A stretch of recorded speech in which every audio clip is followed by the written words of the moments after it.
नमस्कार, मैं हूं अशोक श्रीवास्तव और आप देख रहे हैं media Dastak news. Supreme court के सख्त आदेश के बाद पुलिस ने महाराजगंज के तत्कालीन जिलाधिकारी समेत आईएएस और आईपीएस अधिकारियों, इंजीनियरों और ठेकेदारों पर एफआईआर दर्ज की है। कुल 26 लोगों के खिलाफ संगीन धाराओं में एफआईआर की जांच सीबीसीआईडी करेगी। गैर कानूनी तरीके से मकान गिराने के मामले में सुप्रीम कोर्ट ने यह सख्त आदेश दिया है। इस एफआईआर में आईपीसी की धारा 147, 166, 167, 323, 504, 506, 427, 452, 342, 336, 355, 420, 467, 468, 471 तथा इसमें 120 बी को भी जोड़ दिया गया है। यह धाराएं दस्तावेजों से छेड़छाड़, धोखाधड़ी, मारपीट, धमकी देने जैसे कई आरोपों से संबंधित हैं। इन धाराओं में 10 साल की कैद और उम्र कैद जैसी कठोर सजा का भी प्रावधान है। 6 नवंबर को सुप्रीम कोर्ट के तत्कालीन सीजेआई डीवाई चंद्रचूड़ की अध्यक्षता वाली बेंच ने सड़क विस्तार के लिए मकान को गिराए जाने को लेकर दिशा निर्देश जारी किया था। यह आदेश महाराजगंज में पत्रकार मनोज टिबड़ेवाल का मकान गिराए जाने को लेकर दिया गया था। सुप्रीम कोर्ट ने पाया था कि 13 सितंबर 2019 को बिना जमीन का अधिग्रहण किए या नोटिस दिए अचानक टिबड़ेवाल का पुश्तैनी मकान तोड़ दिया गया था। यह सब इतनी जल्दी में किया गया कि पत्रकार का परिवार घर से सामान भी नहीं निकाल पाया था। सुप्रीम कोर्ट ने याचिकाकर्ता को 25 लाख रुपए के अंतरिम मुआवजे के साथ ही उत्तर प्रदेश सरकार को यह आदेश भी दिया था कि वह गैर कानूनी कार्रवाई करने वाले अधिकारियों के खिलाफ 1 महीने में विभागीय कार्रवाई करने के साथ ही उनके खिलाफ आपराधिक मुकदमा भी दर्ज कराए। सुप्रीम कोर्ट के आदेश के मुताबिक 30 दिसंबर को महाराजगंज कोतवाली थाने में यूपी के अपर मुख्य सचिव गृह और डीजीपी ने एफआईआर दर्ज करवाई है।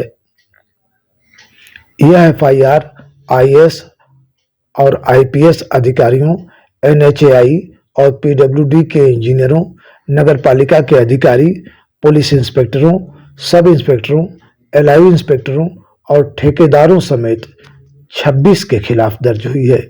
जिन लोगों के खिलाफ मुकदमा दर्ज हुआ है उनमें महाराजगंज के तत्कालीन जिलाधिकारी अमरनाथ उपाध्याय, तत्कालीन एसडीएम कुंज बिहारी अग्रवाल भी शामिल हैं। इसे कहते हैं कानून की ताकत, जिसे योगी सरकार बिल्कुल ही नहीं मानती। जब सत्ता का घमंड सिर चढ़कर नाचने लगता है तो कानून सारा घमंड चकनाचूर कर देता है। लेकिन यह उसके लिए है जिसके लिए संविधान एक मंदिर और उसमें लिखा एक एक कानून किसी देवता से कम नहीं है। सुप्रीम कोर्ट का फैसला अवैध रूप से मकान पर बुलडोजर चलवाने वाले अधिकारियों के मुंह पर एक ऐसी कालिख है जो कभी नहीं मिटेगी।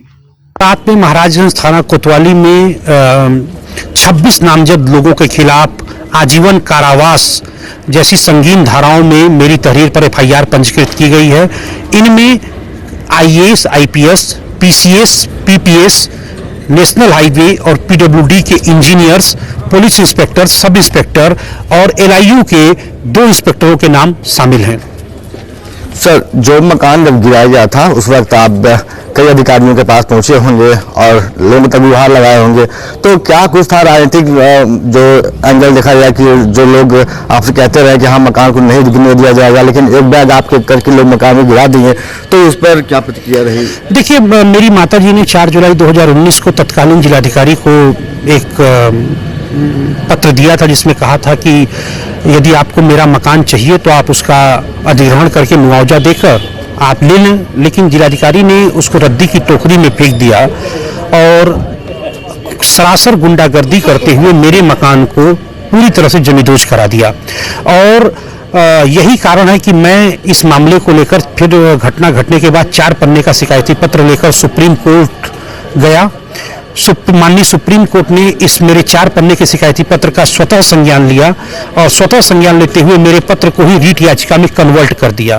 और मेरे मामले में इससे पहले एनएचआरसी ने और बस्ती के तत्कालीन कमिश्नर 1998 बैच के आईएएस अनिल कुमार सागर जी ने जांच की थी।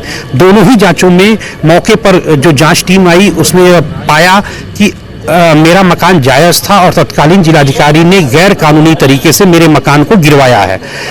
इसका परिशीलन माननीय सुप्रीम कोर्ट में भी हुआ और 1.5 घंटे तक सुप्रीम कोर्ट में कोर्ट नंबर 1 में 6 नवंबर को माननीय मुख्य न्यायाधीश की अध्यक्षता वाली 3 सदस्यीय खंडपीठ ने सुनवाई की और बहुत सख्त आदेश दिया कि तत्काल डीजीपी और मुख्य सचिव मेरी एफआईआर दर्ज करें और इसकी जांच जिला पुलिस से न कराकर यूपी सीबीसीआईडी से कराई जाए।